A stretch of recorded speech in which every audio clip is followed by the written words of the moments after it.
Sometimes you get what you pay for. I've reviewed a few accessories on this channel with the hope of finding things that I can proudly recommend to all of you. I try to find affordable products, and honestly, I thought that I was going to go into this video happy and motivated with the fact that I found a great affordable controller for the PlayStation 3, but that is unfortunately not the case. Finding a brand new controller for an older console can be very expensive, and even when talking about used products, you can go to Amazon, eBay, any other store, but you risk the problem of what if the analog stick has been overused, it's very muddy and cruddy, and that is why I headed over to Amazon because a lot of you subscribe for my PS3 content, so I'm like, okay, we're gonna find the best cheap PS3 controller, and I got this one for about 12 bucks, so excellent deal, brand new. There's a lot of positive things about it until it is time to actually play a game. So in this video, we are going to be reviewing this awful controller that, spoilers, you should absolutely under no circumstance buy it, although maybe I got a bad one, who knows. But more than that, we are going to evolve, grow the conversation into talking about third-party controllers in general. So if you like what I do, make sure to subscribe, give me that thumbs up, go down to the comment section and share your beautiful or awful stories with third-party controllers. When you're talking about those non-official ones, those not produced by Sony, Nintendo, Microsoft, what are some of the worst models out there? And on the flip side, which are some of the best ones? Because now that a lot of things are going out of stock, people are out there looking for that, and I was hoping to help with that, but clearly that's not the case. So this is the full name for this PS3 controller that I found on Amazon. The unfortunate and sad thing is that I got this because a lot of the reviews were very positive. Now, something that did have me concerned is that a lot of people said, hey, my grandson loves this. Hey, my daughter, my son loves this. And I'm like, okay, so everybody except the person actually reviewing the product likes it. Okay, for 12, 13 bucks, I'll give it a shot, why not? When I got the controller, I did an unboxing video and I was very excited. As a matter of fact, roll the clip, Juan. You know what? First impressions, it feels pretty similar. Let's try the X button and the whatever the hell this is. This one has a little bit less travel, which may not necessarily be a bad thing. Now, the key factor when it comes to PS3 controllers, the triggers. This is the official one. I've never been a huge fan of triggers, but I mean, it's essential for it, right? So let's try this one. Wait a minute, I wasn't ready for this part. I kind of like how this one feels a little bit more. And then I actually played a game. Right now I'm using the third-party controller, and I'm only slightly tilting the control. I think it's a pretty good place to try this out because it's very visually obvious where it's turning. So here's just me turning a little bit, and you can see it's making those turns. So now let's switch to the main controller, the official one. I'm not holding that one. Let's do the same thing. Oh man, there's a difference. Wow. Okay. I chose Half-Life 2 as an example to test out the analog sticks, and because I was just playing that game when the controller arrived, and I was in this driving scene, and I just kept bumping the walls back and forth, and I'm just thinking like, Juan, you're really bad at games, but it can't possibly be that bad. And then I switched over to the official controller, this camo one here that I have. The difference, it wasn't like 10%, and look, if you've been subscribed to the channel, which if not, you definitely should be, I'm a pretty positive guy. I highlight and showcase the games and the accessories that I like, and this is one of the only, of course, in December 2020, right? One of the only videos where I'm focusing on a negative product, and I was like, well, the controller feels good, analog sticks feel good but perform horribly. What about the D-pad? So I installed Street Fighter Alpha 3, a game that I love, so I could execute some of the most basic maneuvers, and it did not work. Nope. I was hoping I would be like, yes, the D-pad is amazing, it doesn't work. So to summarize what may perhaps be the shortest review in the history of my channel, and then we can actually get to some positive topics and reliving those nostalgic memories.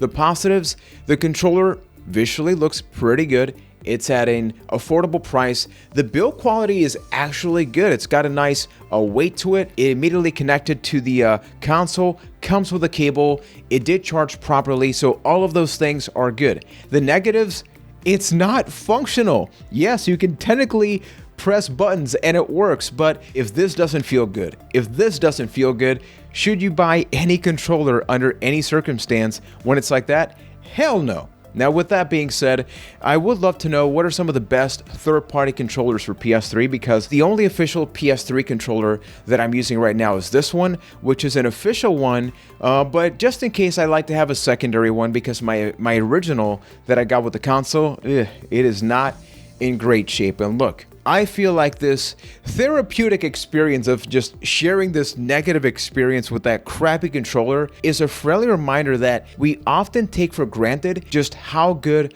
a video game controller can be. I'm not going to sit here and say that I hate third-party controllers. I've talked about a lot of them. Like, I've talked about the 8-bit Do controllers. These are compatible with PS3, Switch, PC, etc. Bluetooth compatibility. I've talked about these controllers on individual videos on the channel, so at the end of this one, I'm going to make sure to link to those. And as a matter of fact, I'm also just waiting for the arcade stick from 8-bit Do to arrive, so I'll also be talking about that in the near future. And those are great. Like this one, when I used to travel regularly, that's how I would actually play games like Dead Cells on the Switch, and it wasn't like a pretty good experience. To me, it was just as good. It's just different, right? But it was just as good of an experience as an official controller.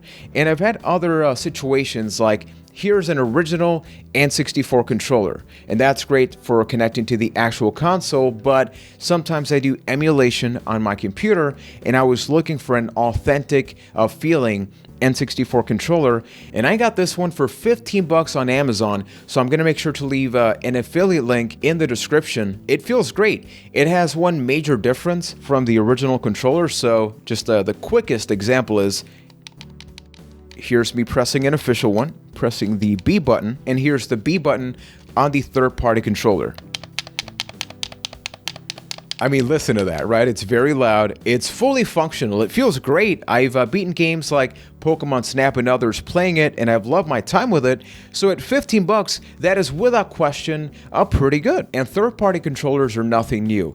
And it's perfectly understandable why they exist, right? Because for people that are full-on gamers that were willing to make an investment, especially now with PS5 and Series X and people, willing to pay more just to get access to the consoles, we are probably perfectly fine with paying a premium price for official products. But what if you're a family of 3, of 4, and you want to get 3 Switch controllers or 3 PS3 controllers back in the day? I mean, that's between $50 and $60 plus tax. And you can look at something like all the way back to the days of Sega Genesis. You would have the official controllers, and then you would have things like this, which sometimes would serve a similar purpose, but the D-pad would be a little bit looser, the weight would be a little bit less. When I think about third-party controllers, the generation that had a lot of questionable quality was that between PS1 and PS2, GameCube, Xbox.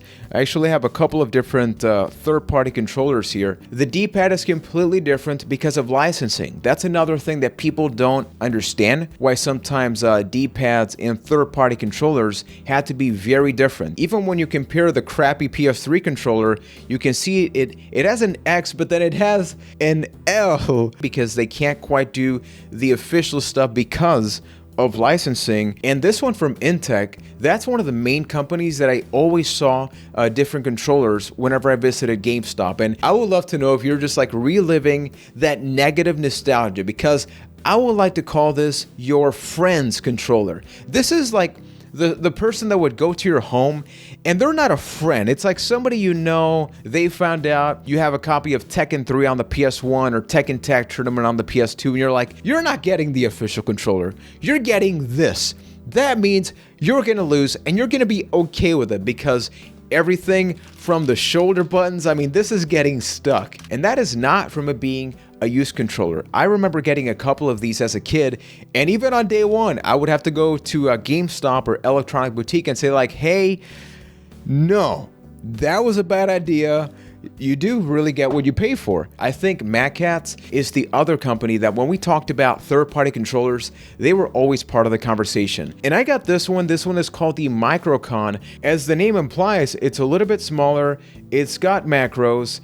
but the shoulder buttons, everything, the analog sticks are a little bit stiff, but nothing that has really affected my experience. Even on a few streams that I did on my Twitch channel, I purposely played with that controller just to see if it would be playable, and honestly, it was pretty good. Now, one controller I forgot to talk about in my original recording is the Logitech wireless controller for the PS2. That thing right there, I loved it almost as much, if not more, than the official controller because it's wireless. I love the D-pad, the buttons, the joysticks. It was pretty expensive, but it lasted me for many years until eventually the X button broke off, a couple of things got torn in there. And look, there are many different reasons as to why I really felt compelled to work on this video. Sure, we've already talked about that controller, but I guarantee you somebody is going to be going to the comment section saying, hey Juan, I bought that exact same controller and it worked just fine. And that is the thing. When you focus on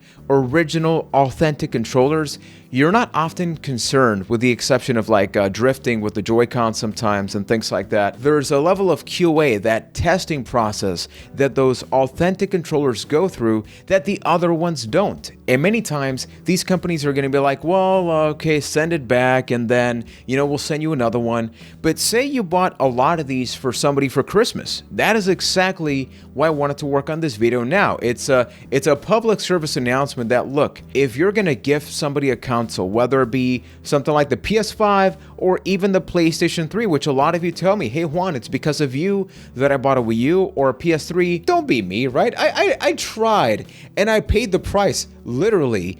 And I now have this controller, which maybe in a future video, I'll get very upset at a game and I'm like, it is my time to break you, my friend. And this is where I get a little bit more real. I mentioned that I went to Amazon and I got that controller because it had a lot of positive reviews.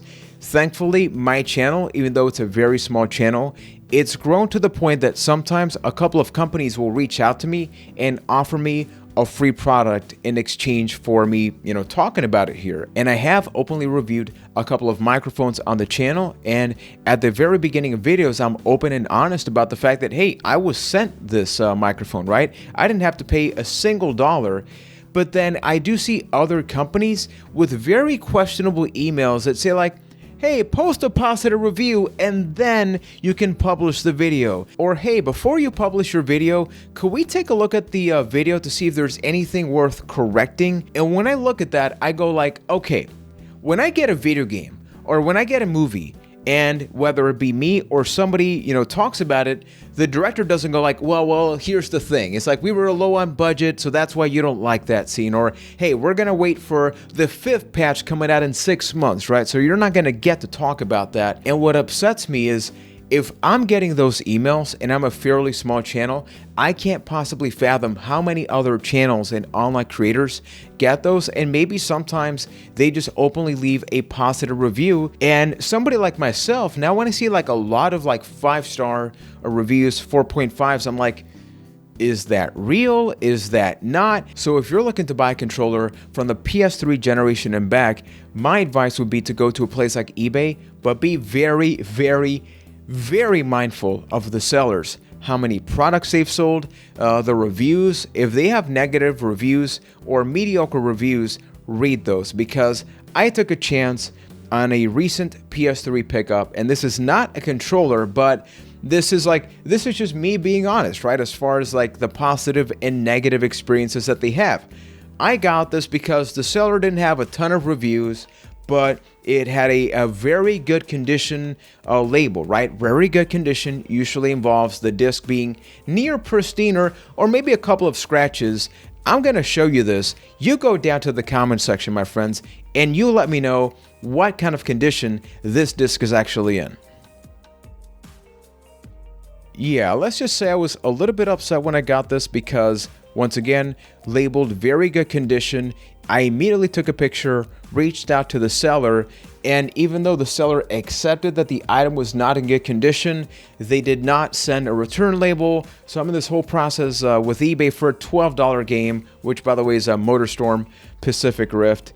So be very mindful, be very patient. Patience is virtue whenever you buy products used online, right? Because you don't want to be let down, especially during the holiday season. So hopefully you enjoyed this video because it was a little bit of everything, right? We talked about a controller, shared a couple of experiences, and as I mentioned, I'm looking forward to reviewing more controllers down the line. And as 2020 comes to a close, I've been thinking about different special videos that I can do. One of them that I was thinking about is favorite pickups of 2020, right? I've gotten a lot of games, and I gotta end my pickup stuff on a positive note, right? So that's one idea I was thinking of, but I actually want to open up the forum to all of you. Do you have any questions, video ideas, or maybe we do an end of the year live stream and all of you can ask stuff. We can talk about games and PS3 and Wii U and all of that. So please shower the comment section with your suggestions because I really do love reading every one of them. And if you like what I do, make sure to subscribe, give me that thumbs up, and up until next time, thank you for watching and supporting, and take care, everybody. And don't buy that crappy controller, please.